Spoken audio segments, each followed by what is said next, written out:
Hey guys, it's Cloudy. How are you all? Today we're back with another dramas to watch if you love a certain actor or actress. Today we're going to be focusing on Yoona.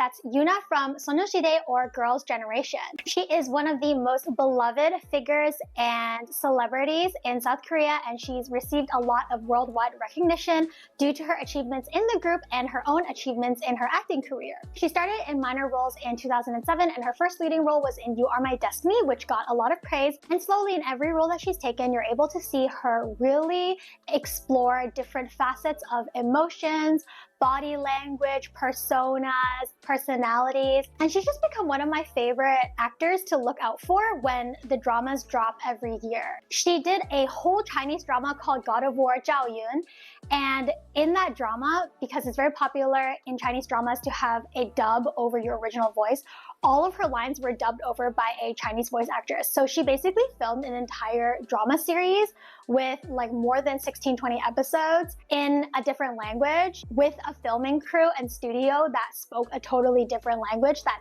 she was not fully fluent in. So that in itself, I think, is an amazing achievement. I will be mentioning 4 dramas that I think people should start with when they are approaching Yoona's work. These are some of the dramas that I personally enjoyed, and they are some dramas that are a little bit more popular in her roster of filmography for television work. She's also done a couple of movies, so if you guys are interested in that, you guys can also look that up. I obviously can't talk about everything that she's ever done, but hopefully you guys will find something interesting in the recommendations I have for today. The first drama I wanted to talk about is The Prime Minister and I. Yoona plays a tabloids reporter who ends up in a sort of contract relationship agreement with the Prime Minister running for elections again. The Prime Minister is a widower and he has 3 children who are named 우리 나라 만세, which is translated to be this like patriotic line in Korean. The kids are really cute. The family aspect is like a huge part of the show. He is very closed off and he's a pretty like cold figure. Like most politicians, he has to keep his true emotions on the inside and have a kind of strong, charismatic persona on the outside. And Yoona's character is very bubbly, excited, very warm-hearted. She really holds her emotions on her sleeve. So when she's interacting with his children or interacting with him, there are a lot of really like heartfelt, sweet moments. There is a pretty big age gap, which is why I think there's no like big romance focus or like raunchy romance scenes. I think it's pretty family friendly as all relationships progress. The series is actually loosely based off of the very famous musical The Sound of Music, so that should give you a little bit of a framework as to the vibe and atmosphere of the overall series. I really like how Yoona interacted with the kids. She had really soft body language and a soft persona when approaching the kids, and she had like small gestures such as patting their heads or helping them out in their regular lives that really showed the depth of the relationship and how much she cared for them as an actor and as the character itself. It has some pretty typical drama feel-good moments, and it's pretty worth checking out if you're just looking for something that is not too romantic focused. You can watch Prime Minister and I on Viki and Apple TV right now, so it's very easy to look up online. Next, we're going to be talking about the K2. The K2 is a sort of thriller, action, romance, mellow drama series. It has a little bit of everything. In this drama, Yoona is paired with Ji Chang-wook. Ji Chang-wook plays a character named Kim Jae-ha,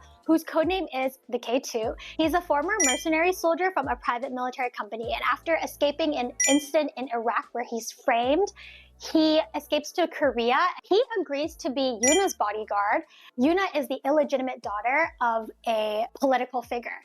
She has a stepmother who's like trying to kill her, so the bodyguard's job is to basically protect her from the stepmother and also from other threats. Yoona's character is named Anna, and as Anna and Jae-ha get closer together, they slowly learn about each other's secrets. And for Jae-ha, he agreed to take the job to protect Anna because he's trying to get revenge on the people who framed him, and one of the key characters is Anna's father. For this drama, I have heard some complaints because there are some extra dramatic twists in the plot that are a little bit unnecessary.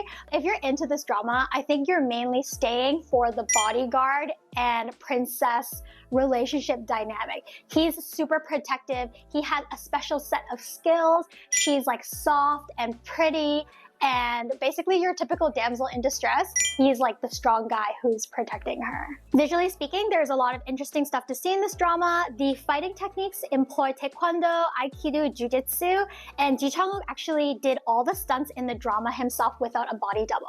I think for the K2 and Ji Chang-wook's other work, Healer, a lot of people really like to see him in action roles, even though he's decided to take on a lot more like conservative, polite roles that take place in the city, rather than taking on more like vigilante roles. I honestly think he also suits action dramas really well. They filmed in Catalonia, Aigua Murcia, Barcelona, and just a lot of beautiful locations in Spain.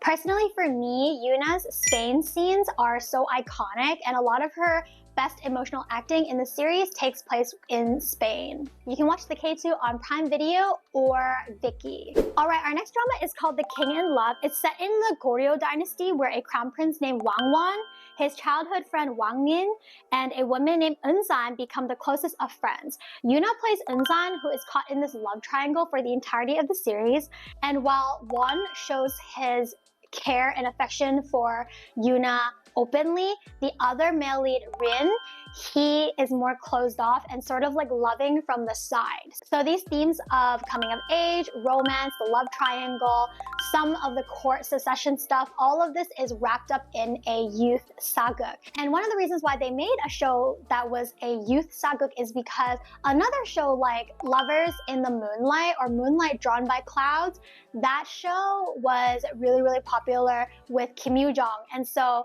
the producers thought, oh, maybe there's this whole like audience for youth dramas that we're like not tapping into. But compared to Moonlight Drawn by the Clouds, The King in Love does have a more serious and love-centric plot. It's not only about relationship love, it has to do with a lot of like self-love, love for people, love for friendship, love for family.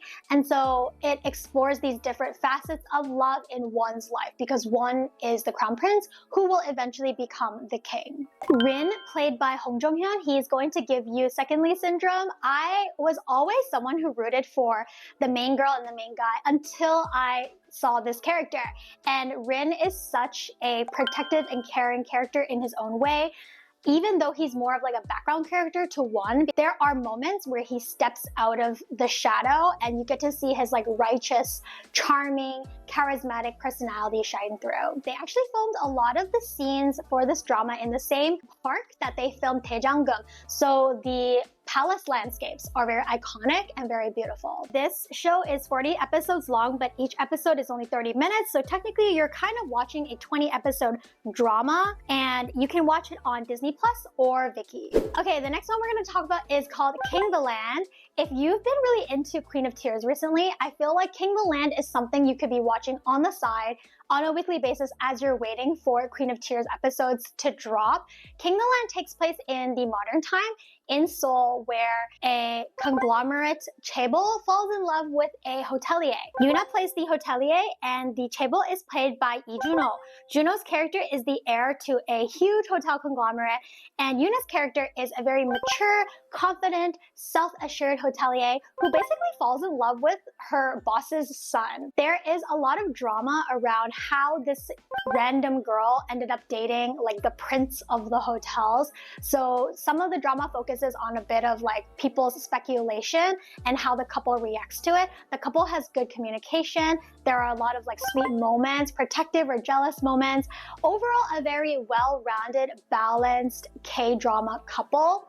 And it's not as serious and emotional as Queen of Tears, but if you're looking for something that has all the typical elements of a Korean drama with two very charismatic and beautiful leads, I would absolutely recommend this one. King the Land is available on Netflix right now, so it is very accessible to everyone. Alright, so I'm going to touch on a couple more things here. If you're looking for something that's more realistic, you should check out Hush. Hush is a K-drama where Yoona plays a reporter. The series follows a group of reporters that are navigating the newsroom. I feel like Hush had a lot more reception domestically, and from international fans, I've heard that the plot is a little bit slow for them.